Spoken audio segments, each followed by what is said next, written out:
Ladies and gentlemen, welcome back to me reading Homestuck. One of these days I'm going to have to figure out what an intro is, but today's not the day.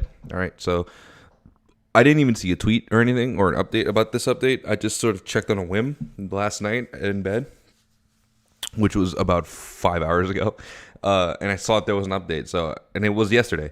Today's the 13th. Oh, no, I'm gassy. I just swallowed my breakfast. I'm excited. Not only am I excited to be reading more, but I don't know if you guys have seen this, but we got it. We got our first S chapter, boys.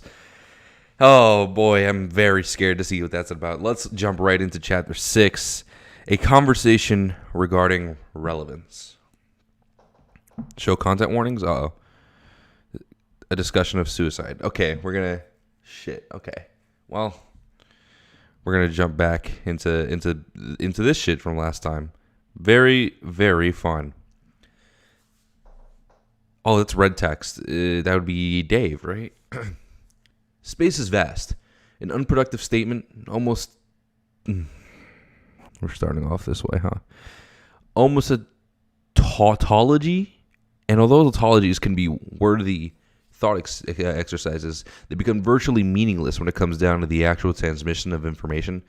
I believe it's for that reason that most beings don't use them in day-to-day parlance.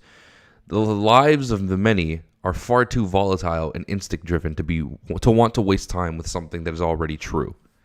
I'm going to be tripping over my words a lot. I didn't get any sleep. Tautologies are, in general, reserved for stories, for narrative device, for finding new and inventive ways to tell an audience that which they already know. And at the end of the day, are not all diffusions of knowledge at least somewhat tautologist in nature? In order to recognize the value of words, you must first know what they mean. You must predict my intentions, but I digress. Arguments with my brother would often dissolve into such nonsense, the shouting of truths back at each other. Neither of us would be able to convince the other of the righteousness of our stance. We were never meant to agree. It isn't in our blood. Space is vast, everybody knows it, but the most sentient beings in the many universes never have any reason to experience it firsthand. Even in societies advanced enough for spaceflight, most people will never leave their atmosphere. When they scoff at my tautology, space is vast, what do they really know? Nothing. As far as any of them have experienced, space doesn't exist. A lot of that went in one ear and out the other. I'm not going to hold you. Okay. Maybe it's not Dave. Maybe it's a character who is yet to be speaking of. Very few have stood and looked into the abyss, the true gulf of nothingness that spreads out around the single point of consciousness adrift in the constellation. All the combined weight of sentient endeavor will quail underneath the sheer, irresistible truth, the realization that they are all so small and that the universe cares about their puny lives so very little. Sitting in the glowing light of the stars has become even more apparent. Are we out of orange juice? Yeah, okay. Good old Jade. I was wondering when she was going to be doing. Oh, now this is interesting. Are you talking to me? Because if you are, I would like to remind you that I hate orange juice. No, you don't. Well, I guess I never really have a strong opinion on it before, but now I can't stand it. It's all you drink. I like the pulp.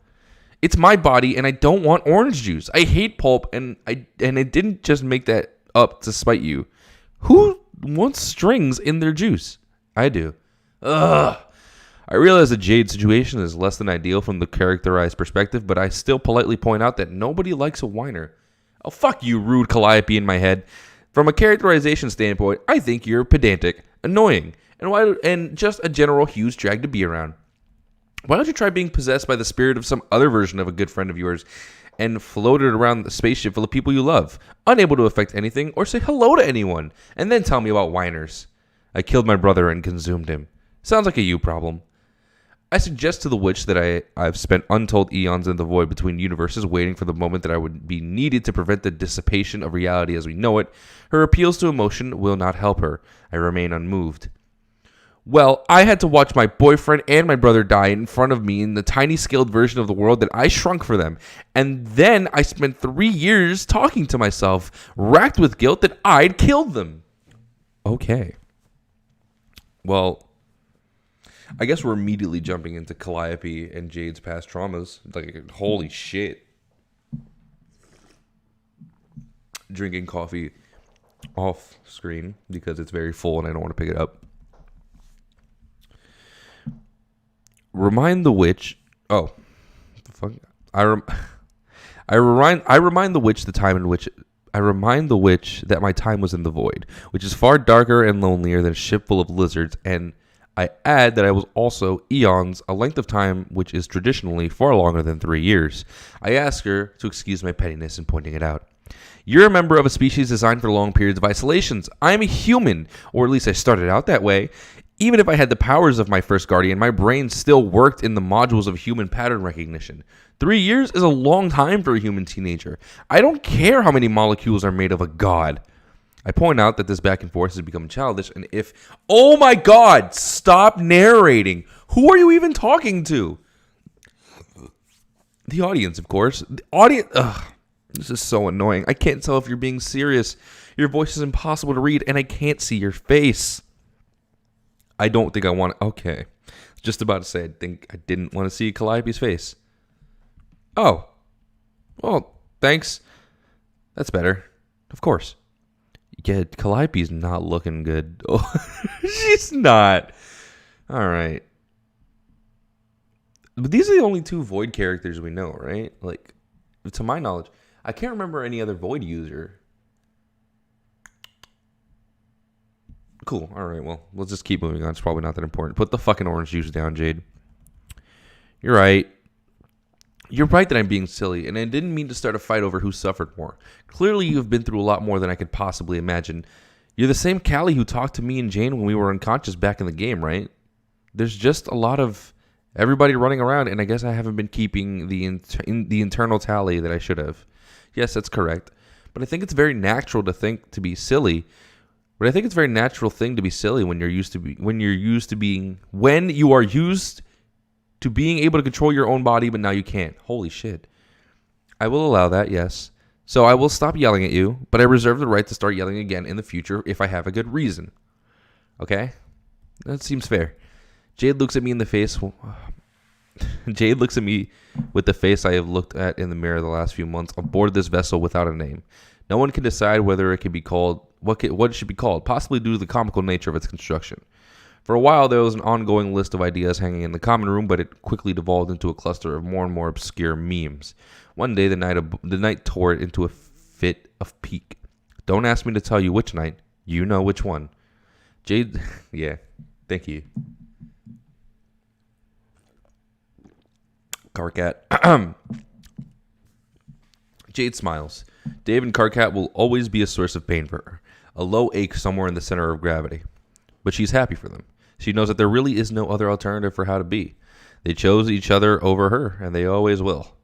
They're the two people that matter to her the most in every universe, and that will not change, no matter how much she wishes it would. No matter how... Do you actually know that? Pardon me? Do you actually know that I'm doomed to pine over Dave and Carcat across every iteration of reality? Like... Can you actually see that? Because you're a space player like I am. I know a space, not void. That's what it is. I know that you're more powerful than me, but I don't think you can see other timelines any better than I can. So I think you're just being dramatic for the audience, or whatever the heck that means. I experienced a moment of unease as Jade looks at me. Keeping her out of my thoughts has proven to be more difficult than I had first assumed it would be. I had begun confident that I could keep her consciousness sleeping peacefully inside the shell of a body tamed and quiescent. Great, but she has proved to be more irascible. Oh my fucking god, irascible than I initially gave her credit for. I've never really been particularly tameable, and my consciousness is huge. Oh my god. I can't believe how much I've missed Jade. I literally just got a little. I got a little few chills. Oh my god, that's okay. I got a few chills in my body just now. Just this fucking gif of Jade. I miss her. Besides, like Jade and Dave were my favorites of the original 4 kids. Like they were so fucking good. Like Dave because he's fucking Dave. Like Dave Strider, he's so many people's favorite characters. He gets cosplayed so often. He's so beloved and matters so much to the fandom. And Jade's just sort of, if you ask me, there. She has the most background time, if you ask me. Like Rose, like John's like the main character, and Rose gets huge spotlights. Jade gets left by the wayside compared to the three of them. But she's always so fun because she barely ever knows what's going on and is just sort of content on making jokes about everything or taking naps whenever possible. She's great. I miss her so much. Also, that eyeliner, sick. Looks very good.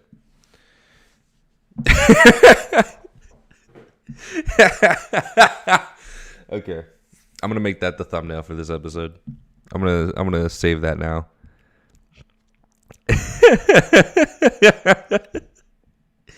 Oh, that's very good.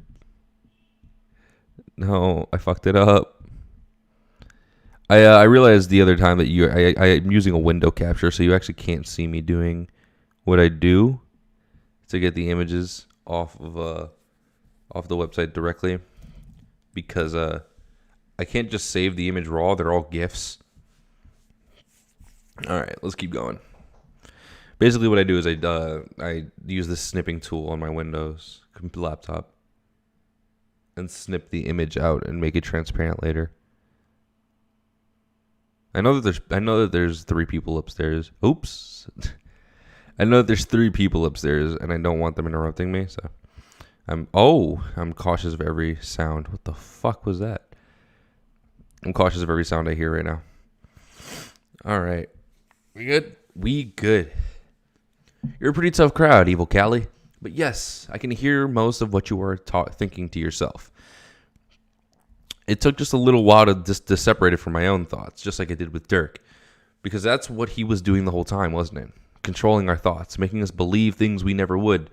Things that he thought we should believe. And here we are. I'd been wondering when we would get to this prince and Jade's knowledge of the chaos he has wrought within this timeline. And who knows how many others. I assume she realizes exactly how many resources the prince put into keeping her still and asleep firmly out of the game, as to prevent granting me access to the universe in order to foil his campaign of endless hubris. Jade knows all of this. I don't have to tell her. She's a very bright girl, and even if she didn't have the partial access to my thoughts, she is good at compiling data and using it to fill in gaps she herself would rather licentiously mention. Her brain is quite large. You could have just said that. And all the reasons are why I know why I can count on her to be reasonable and realistic in her situation. I need a body to continue interfacing with this timeline, and her body is the only one that will do. I hear her wonder, what about Kanaya? What about Kanaya? Hey! What about her, Jade? She is a space player. This is true. Is she a space player? I don't really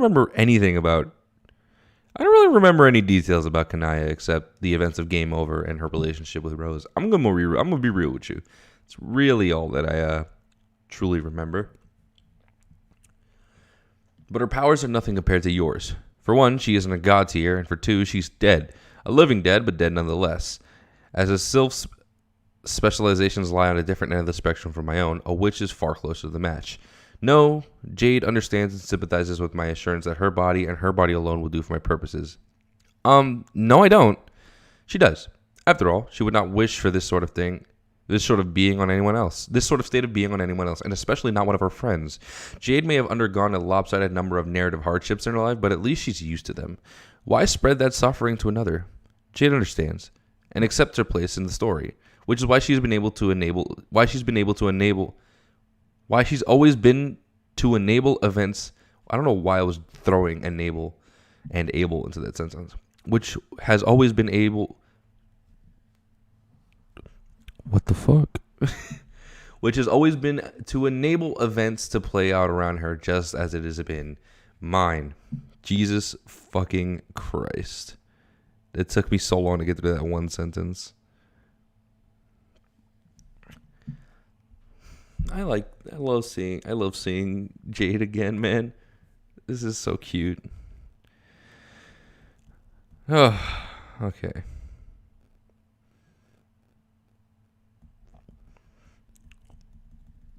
I'm very scared about when the suicide talk happens because I don't like seeing Jade sad. But Calliope doesn't seem like she's going to be upset about this stuff. Because what is a story truly? Nothing but a series of misadventures and connections, actions spurring reactions, tumbling into one another over and over and over. With so many competing interests, clearly the story cannot account for all perspectives, for all threads.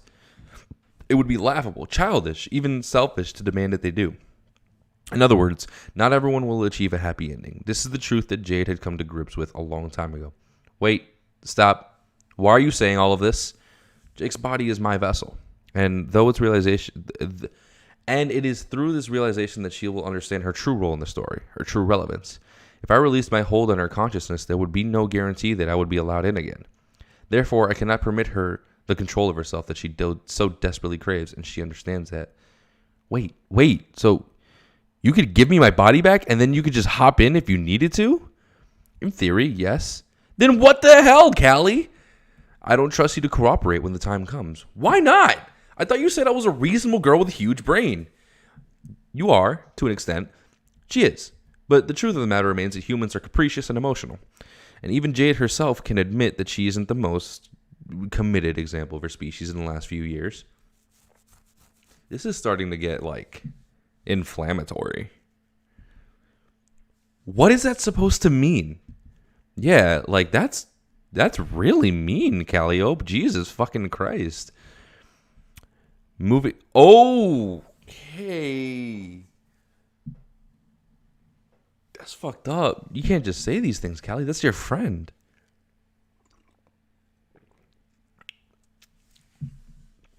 You can't just call someone capricious and then say this kind of shit. That's ridiculous. Moving from lover to lover, job to job, interest to interest, over the last few years, Jade had found herself listless, unable to settle, and unwilling to commit to anyone. Hold on, I fucking zoomed in too hard. I thought I did. Yeah. She knows there's nothing wrong with that on a moral level, but on a personal level, she's always believed that she could be more. She could do better, be better, and now because of this, she realizes that sacrifices must be made, and that she, as a space player, is uniquely built for the sacrifice. Yeah, I guess you're right. I have been such a little silly slut. Hey, Callie. Yes, Jade?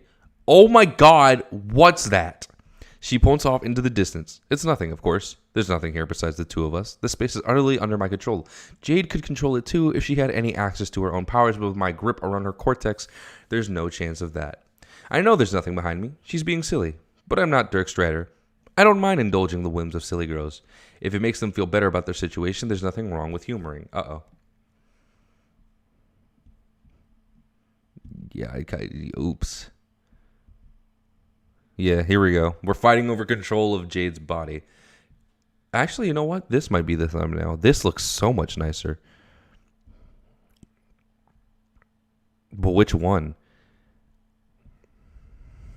I think I'm going to do this one. I had to do a decent amount of editing on the last image to make it full. And nobody has said anything about it. So I guess it worked out.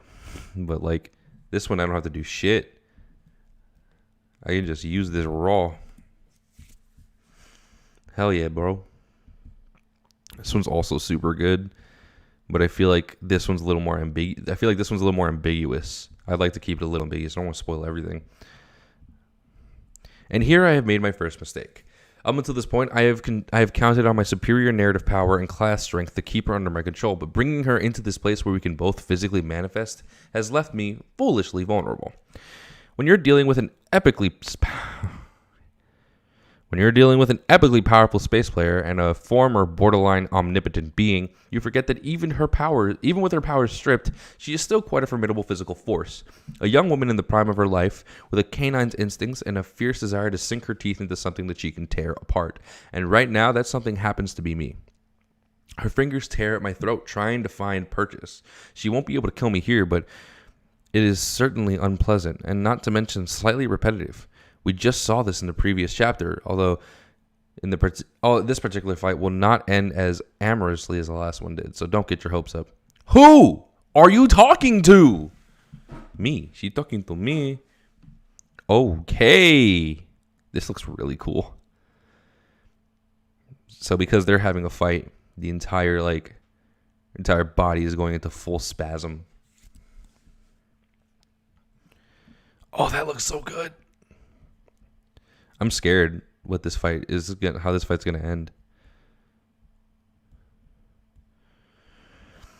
During the ship's trip through space, there have been numerous experiments, modifications to the nutrition output of the various machines designed to create sustenance for the various species on board.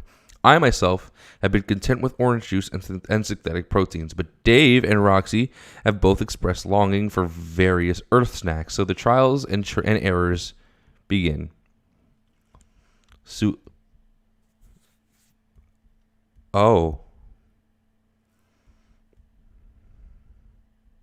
Suicide threat? I'm confused. Is Jade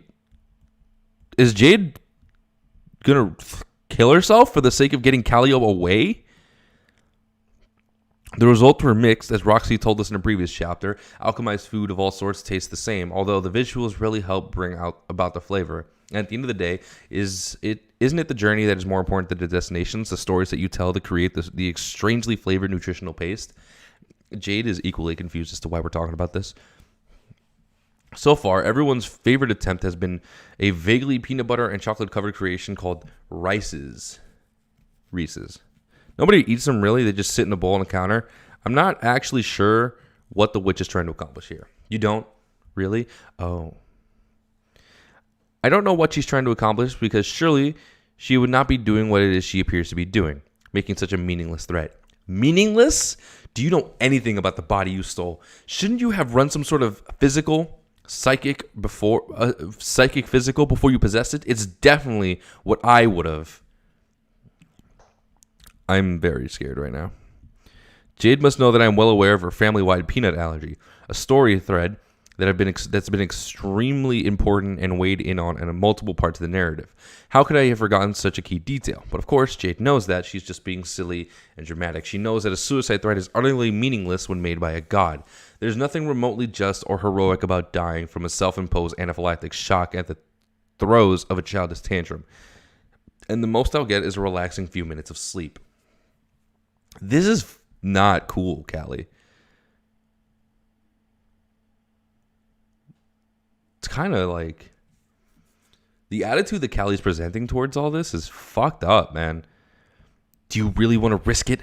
What are you talking about, Jade? I just said, I don't know, Callie. I've never really understood the rules that govern the death of a god tier, have you? Have you? It seems pretty arbitrary from where I'm standing. And who makes a decision whether or not something is heroic or just? That's unclear, but it certainly isn't you. Right, of course not. But why are you so confident that you're a good guy? Are you sure that the Alpha timeline wants you to be here? What? You've done some stuff, Callie. I'm only saying you shouldn't be so quick to assume that me killing you wouldn't be just, and that taking my life to do it wouldn't be heroic. All right. I don't know if this is gonna have like actual sound, meaning I'm gonna want to have desktop audio recording. So there's gonna be a cut here real quick as I get some headphones. Okay, we're back. Let's do it. We're moving on. I got some earbuds in. I'm very scared.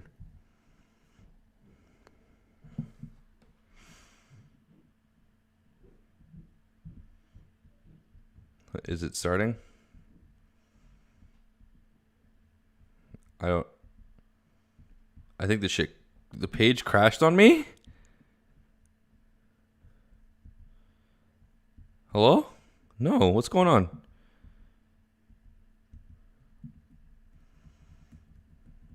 I'm confused.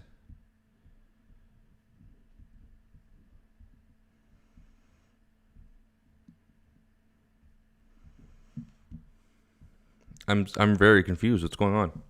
There's nothing here? Is that intentional?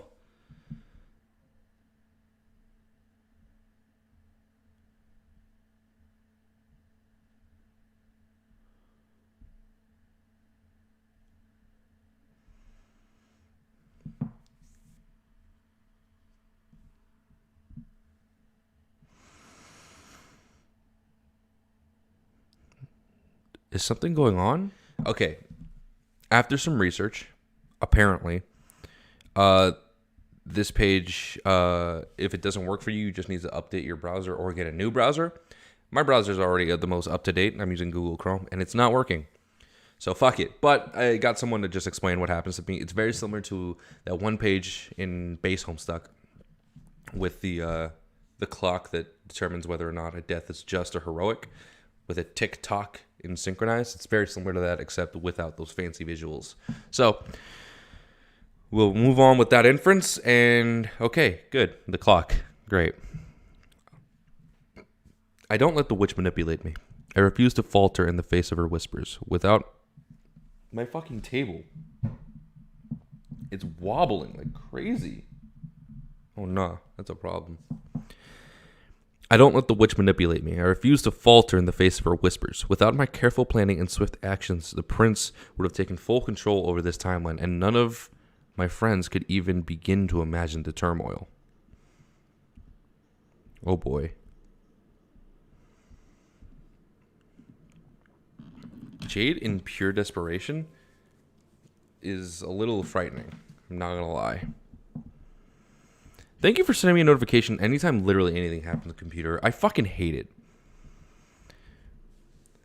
They aren't your friends. You took them from me. Do you really think any of them would side with you over me? If you keep saying that you're doing all this for my own good, but you're just lonely. I know you are, because so am I. If you're so utterly convinced of your virtue, then let me do this. You said that being a space player, it's all about sacrifices. Well, bet. Okay. I'm very scared.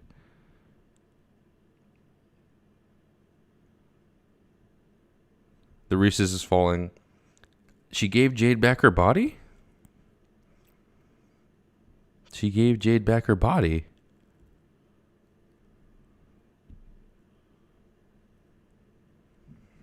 Interesting. Very interesting. Very, very interesting. Wow. Okay. So Calliope gave up the body. Calliope gave up the body. Why? There's no way she'd really... She truly believes that she would die a heroic death if Jade were to kill her right there. What has Calliope done that's that bad that the Alpha timeline wouldn't want to have her around?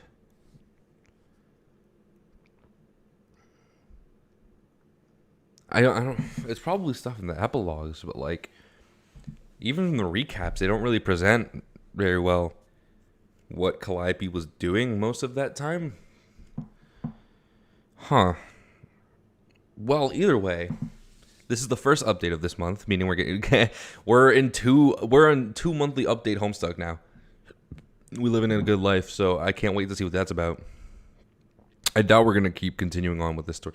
We're getting so much going on. We're starting off very strong on Homestuck 2, picking up with a lot of different stories, a lot of different characters, and like, who's next at this point? Like who? Like, oh, it's probably gonna be Jade again.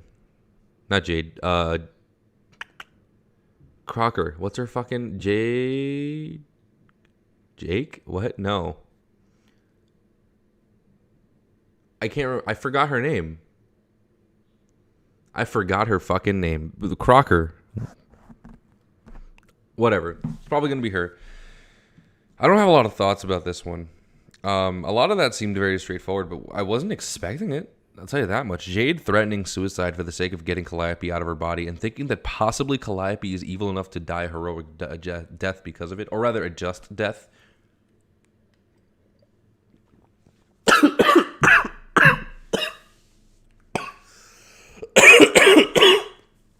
Oh, wow. It just fully just pushed an entire globe of coffee into my lungs. Very cool. Very cool.